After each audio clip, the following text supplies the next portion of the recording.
Сабақтың мақсаты оқушыларға саптан шығу, бастыққа бару және қайта сапқа тұруды, әскери сәлемдесуді, үйлесімді қимылдарды дұрыс және жылдам орындауға үйрету.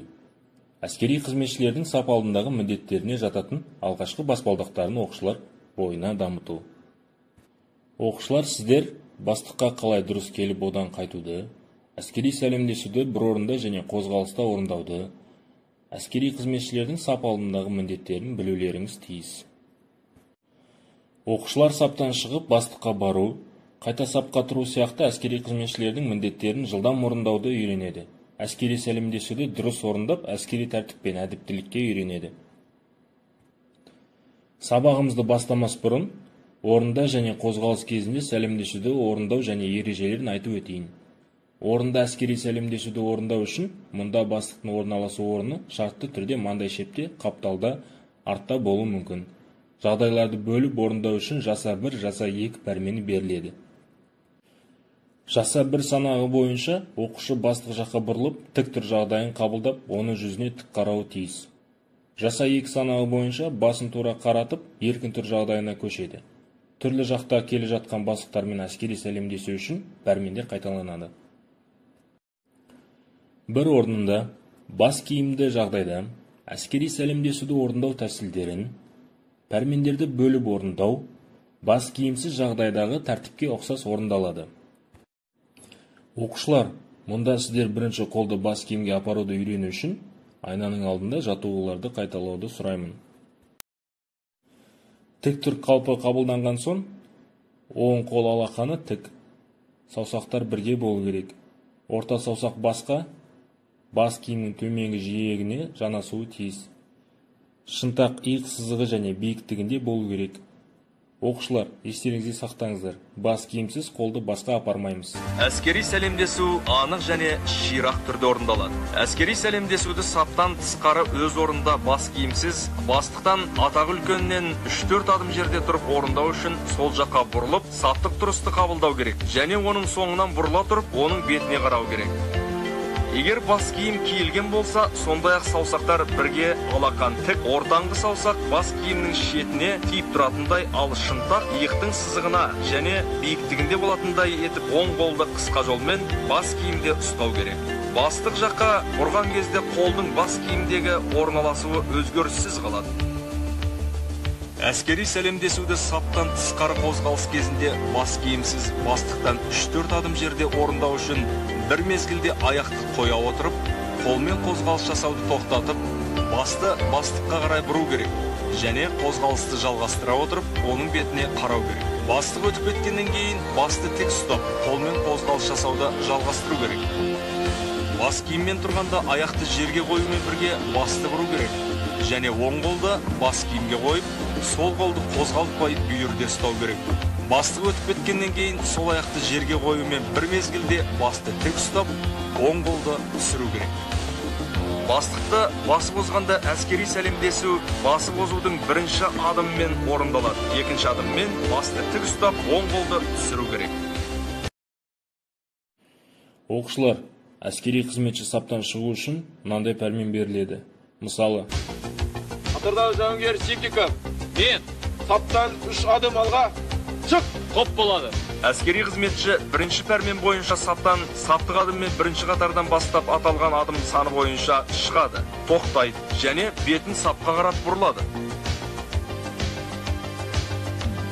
Қатардағы жауынгер Жарқынбаев, Мен бері кел!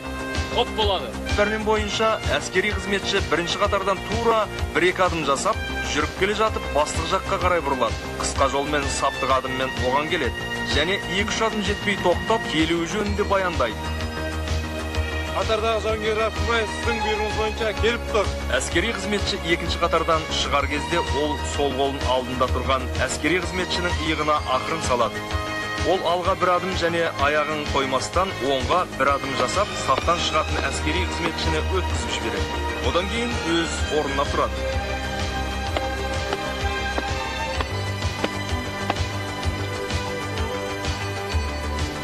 Әскери қызметші бірінші қатардан шыққан кезде оның орнына екінші қатардағы оның артында тұрған әскери қызметші тұрады.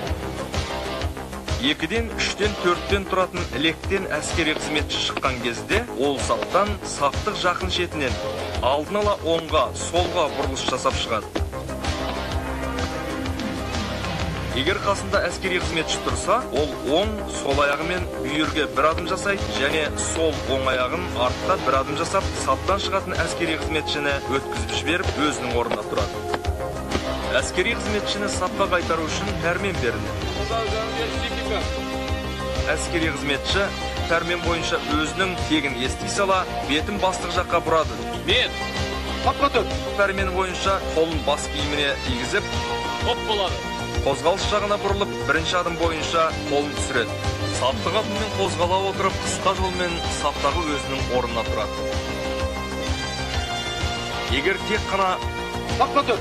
пәрмен берілсе, әскери қызметші алдын ала бастыққа бұрылмастан сапқа қайтып оралады. Оқушылар, бастыққа келуді және бастықтан кетуді үйде 4 санақ бойынша үйренуге болады. 1, 2, 3 санақтары бойынша 3 саптық адым тастап, 4 санағында оң аяқты сол аяққа қосып, бір уақытта оң қолды бас киімге апарады. Бастықтан кетуді 1 санағы бойынша қолды бас киімге апарып, құп болады деп жауап беру керек. 2 санағы бойынша артқа бұрылып, аяқтарды қосу керек. 3 санағы бойынша бірінші адымда қолды түсіру болса, 4 санағы бойынша оң аяғын сол аяққа қосу немесе қозғалысты жалғастыру керек. Әскери қызметші саптан тысқары бастыққа келген кезде 2-3 адым бұрын тоқтайды және аяғын қойып бір мезгілде оң қолын бас киіміне апарады. Одан кейін келу жөнінде баяндайды. Қатардағы жауынгер Симтиков сіздің бұйрығыңыз бойынша келіп тұр. Баяндау аяқталғаннан кейін қолын түсіреді. Әскери қызметші бастықтан кеткен кезде кетуге рұқсат алып, оң қолын бас киіміне қойып, құп болады деп жауап береді. Қозғалыс жағына бұрылады және бірінші адыммен қолын түсіреді.